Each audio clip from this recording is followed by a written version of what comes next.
Guna mencegah penyebaran virus corona atau juga COVID-19 khususnya di Kota Palembang, diperlukan keterlibatan semua pihak, seperti yang dilakukan keluarga alumni Universitas Gadjah Mada ataupun juga Kagama, dan Grab kepada pemerintah Kota Palembang untuk disalurkan kepada petugas medis dan juga masyarakat.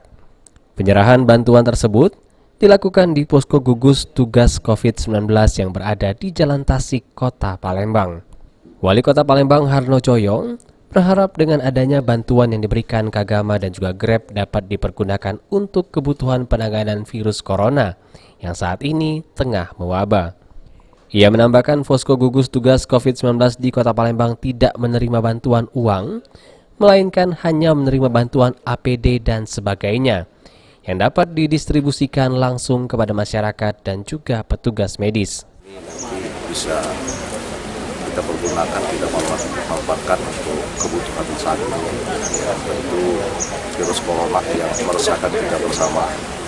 Mudah-mudahan ini jadi motivasi kita semua. Kemudian betul-betul nanti seperti APD, alat pelengkap diri bagi petugas kita yang berada di rumah sakit akan betul-betul bisa maksimal melayani masyarakat, tidak ragu-ragu lagi kalau APD lengkap.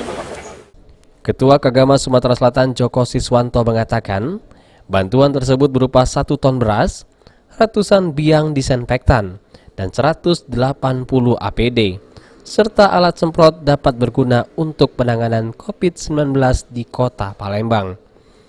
Selain di Kota Palembang, bantuan juga diberikan di Kabupaten Ogan Ilir dan juga Banyuasin. Kagama Sumatera Selatan memberikan bantuan untuk masyarakat Kota Palembang itu 1 ton beras, kemudian APD itu ada 180 pieces dan disinfektan 200 botol berisi 220 mili. Heru Wahyudi, PAL TV.